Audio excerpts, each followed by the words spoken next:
Soy el pastor Juan José Gil. Algunos me estáis preguntando qué está pasando en el mundo con toda esa recopilación de datos biométricos que se hacen a veces con grandes colas porque hay algo así como una especie de incentivación a la población, ya sea con dinero en mano, ahí mismo, o por un ingreso a cambio de que se entreguen esos datos biométricos, que normalmente suele ser el ojo, el iris del ojo. Muchas veces la gente acude porque también hay promesas detrás de eso, como que van a tener acceso a algo así como una renta básica universal, cosas que sabemos que están en el tintero, están en la agenda. ¿La agenda para qué? La agenda para las ciudades. Las ciudades, a partir de ahora, van a tender a ser lugares en los que se va a exigir un control tremendo. A veces eso se confunde con la superpoblación, porque la verdad es que hemos vivido a lo largo de los últimos 100 años un movimiento salvaje, diría yo, exagerado, de los campos a las ciudades. Las ciudades han prometido trabajo seguro, una mejor vida, y los campos se han ido abandonando en esa dirección de conseguir un mejor estatus, una mejor forma de vida, algo más fácil, algo más moderno, donde el progreso llega antes y donde uno puede disfrutar de todas esas, diríamos, ventajas, entre comillas. Claro, el hacinamiento en las ciudades está provocando una sensación de agobio. Es la sensación de que estamos superpoblados, de que somos demasiados, de que esto se va a poner muy difícil si seguimos creciendo. Ahora, uno diría, bueno, si se pretende que en las ciudades donde hay tantísimos millones de habitantes haya un control más exhaustivo, pues tendría sentido si lo que se buscara es que la gente dejara de acudir tanto a las ciudades y se fuera de vuelta a los campos, que no hubiera ese hacinamiento superpoblacional, diría yo, por metro cuadrado, claro, por kilómetro cuadrado. Pero no es eso lo que se busca, no es que la gente vuelva a los campos, vuelva a las montañas, vuelva a la naturaleza, no. Lo que se pretende es que las personas sigan en las ciudades, pero bajo un control más estricto. En realidad, todos esos datos biométricos están ahí para eso. Todo se va a inundar de cámaras, como ya está en muchísimas ciudades, especialmente en lugares más poblados, como China, quizá algunas ciudades de la India. Bueno, también en Occidente, por supuesto. Las cámaras van a ser algo así como los policías fijos, los controles fijos, porque todo lo que se registra en esas cámaras va a un centro de control y allí se supervisa. Cuando se toman los datos biométricos es sencillamente para poder identificar a las personas. Ahora, si nosotros tomamos en cuenta la tendencia que hay a que las ciudades se dividan en distritos, que esos distritos sean algo así como la parte vital, es decir, que nadie pueda salir de ahí sin una justificación poderosa, sin un control, sin un permiso. ¿Sabes? Esto lo viví yo, aunque no mucho tiempo, cuando viajamos a Berlín. Además fuimos en familia y tuvimos la oportunidad, porque acababan de abrir el muro, y tuvimos la oportunidad de entrar en el lado oriental, el lado comunista. Y es curioso, ¿no? Porque el sistema que se había implantado desde 1963 con la aplicación del muro es decir, con el levantamiento, la edificación de ese muro que separó a un Berlín del otro, pues ya se vivió por parte de la digamos, de la zona oriental, de la zona comunista, el intensivo control que se ejercía sobre cada ciudadano, de manera que no podían pasar sin una justificación muy importante y también, y esto es para tenerlo en cuenta ahora, sin una demostración de que el ciudadano era fiel, muy fiel al sistema. Había una dictadura comunista como en el resto de la Unión Soviética y entonces todo estaba bajo el control del Estado. La tendencia es esa, todo bajo el control del Estado. De manera que la gente perderá su libertad de movimientos si no tienen una justificación muy clara y si no demuestran que son esos buenos ciudadanos sumisos al régimen, de manera que se consideren fiables. Esto que, como digo, se ha vivido en algunas ciudades, como ocurrió en Berlín, con unos controles, repito, férreos, con torres de control. Entonces no había cámaras y entonces todo se tenía que hacer a base de ejército, a base de torres de control, torres de observación, claro, o de vigilancia. Pero hoy eso ya no hace falta, porque eso causaba, recuerdo haber pasado por el lado del muro, no solo en la parte oriental, en la parte occidental también, y ver cada poco esas torres con los policías, en fin, o el ejército, o lo que fuera, allí teniendo el control de cada movimiento en esa línea fronteriza que separaba, como digo, las dos Alemanias o los dos Berlines, porque Berlín se había quedado como una isla dentro del territorio de la República Democrática Alemana. Bueno, pues esa especie de distritación, no sé si existe esa palabra, de una ciudad, facilita el control. Y ahora no haría falta un despliegue tan grande, tan masivo de policías o ejército, sino que las cámaras harán el papel. Pero para identificar a las personas, esas cámaras tienen que tener los datos de cada individuo. Por eso es que se busca que cada persona aporte esos datos. Por ahora se está haciendo de forma incentivada o de forma voluntaria, pero llegará el momento en que querrán hacerlo de forma obligatoria, porque nadie puede quedarse fuera de ese control. Eso es hacia donde vamos y eso es hacia donde van las ciudades. La cosa va progresivamente, no se hace de una vez. No se trata de alarmar a la población, se trata de que la población se mentalice de que la gobernabilidad de la ciudad pasa por un control muy exacto y exhaustivo de quién es cada cual, a dónde va, por qué va allí, etc. Claro, la gran excusa es la ecología, es decir, que no se libere tanto CO2, ya sea por automóviles, ya sea por el propio movimiento de las personas. Ya no saben a qué aferrarse para presentar ahí una especie de justificación.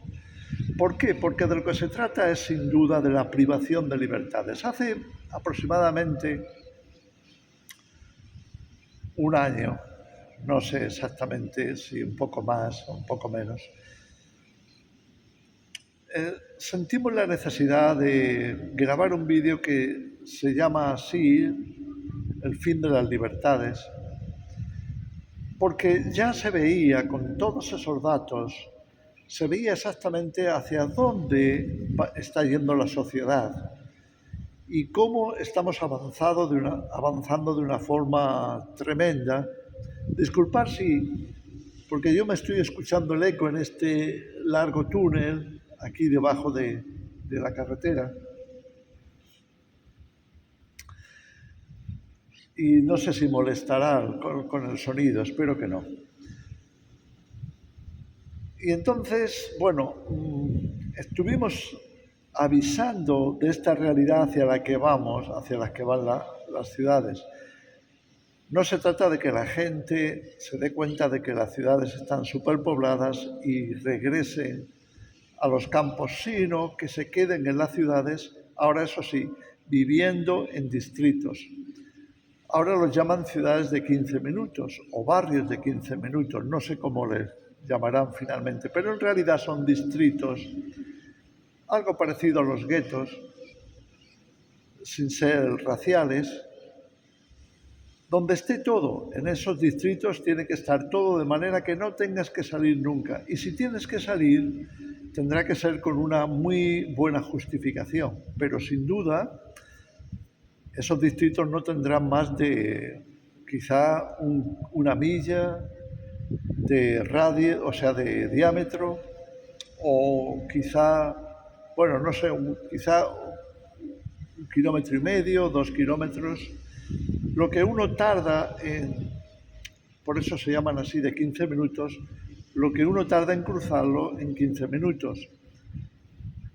Ahora, lo que tenemos que entender es, si eso se aplica de una manera así, como se está diciendo, y llega a ser algo realmente como ocurre ya en algunas ciudades, de un control excesivo, de un control que va más allá de lo razonable.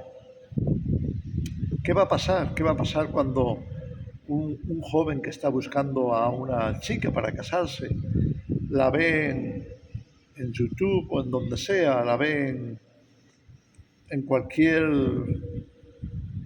no sé, en Twitter, en Telegram, en Instagram, en cualquier red social, y quiere conocerla, pero vive en un distrito muy lejos o en otro pueblo, en otra ciudad? ¿Qué va a pasar? ¿Cuál será la justificación para desplazarse hasta allí? ¿Qué se va a necesitar para ese desplazamiento? ¿Qué pasa si nosotros los cristianos queremos visitar a otros hermanos que no están en nuestro distrito e incluso queremos celebrar junto con ellos? ¿Qué pase vamos a necesitar? ¿Qué se va a necesitar en el caso de que queramos hacer una campaña evangelística que abarque toda la ciudad? ¿O estamos en una ciudad pequeña donde no hay tantas iglesias y queremos cubrir toda la ciudad y queremos hacer grandes eventos y tiene que venir gente de toda la ciudad? ¿Cómo se va a justificar? ¿Quién va a dar esa justificación? Y así podríamos hablar de muchísimos casos, porque gracias a Dios hoy disfrutamos de los derechos humanos y disfrutamos de libertad de movimiento. Cuando hablamos de libertad de movimiento estamos hablando de que no hay que dar tanta explicación, a menos que salgas de tu país y pases a otro lugar que está regido, otra nación, otro país que está regido por otras leyes. Y entonces, si no hay acuerdo entre ellos, pues se exige, ya sea visa, ya sea presentación del pasaporte o lo que sea. Pero no estamos hablando de eso, estamos hablando de ciudades, estamos hablando de ciudades habitadas por ciudadanos del país, ciudadanos de ese lugar. ¿Cómo se va a justificar todo eso? ¿Y cómo se va a mantener, supuesto que no se entiende una justificación de control a menos que haya, por ejemplo, una guerra o que haya una catástrofe natural tremenda o que haya algún tipo de hecatombe mundial?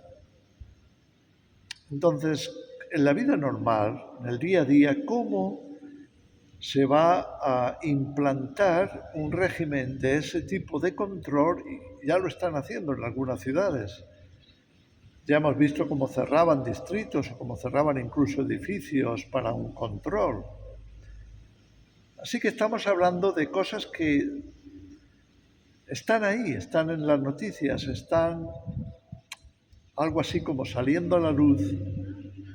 Y por supuesto los ciudadanos que van a esos lugares, cuando regresan, a una ciudadanía como la actual en España, por ejemplo, que todavía hay libertades, libertad de movimiento, puedes ir a cualquier lugar, no tienes... ¿Por qué? Porque es constitucional, por supuesto.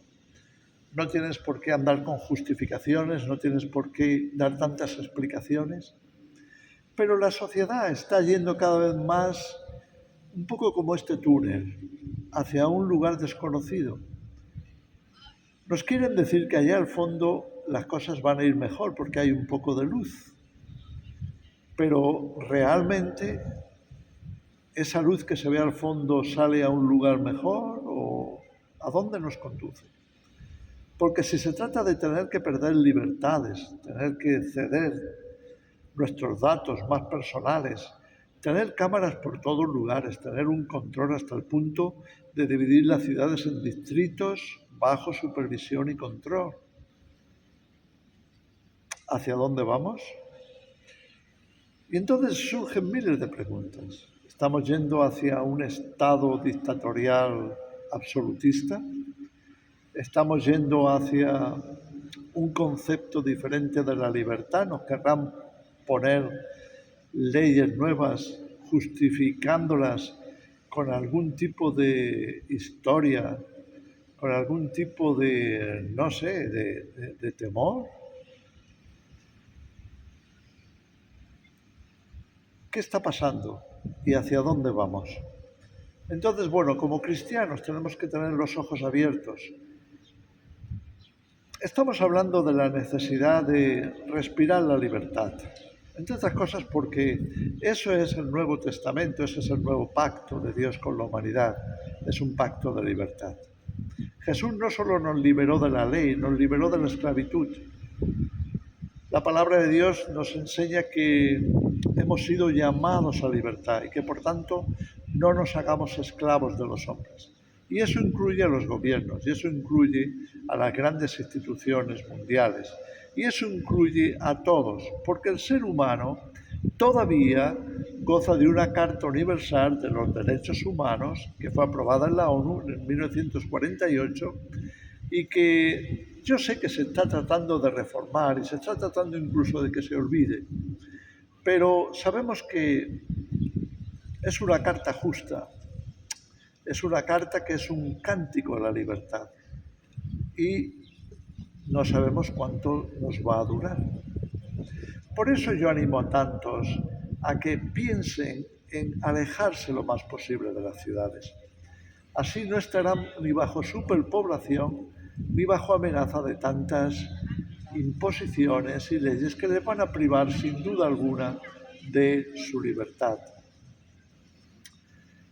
Entonces las ciudades del siglo XXI están yendo en esa dirección. ¿Por cuánto tiempo? No lo sabemos. Pero prevemos que no será por mucho tiempo, ya sea porque no se acepten por la mayoría de la población o porque se ponga la situación tan grave que Dios tenga que intervenir. Y nosotros como cristianos sí creemos en la intervención divina. En fin, solamente quería dejaros esta reflexión, porque algunos, repito, me están preguntando qué está pasando con todo eso de la toma de datos en pequeños aparatitos circulares, donde pones tu ojo y ahí te dan, o mejor dicho, te toman tus datos biométricos. ¿Hacia dónde va todo eso? Estemos atentos. Que el Señor os bendiga.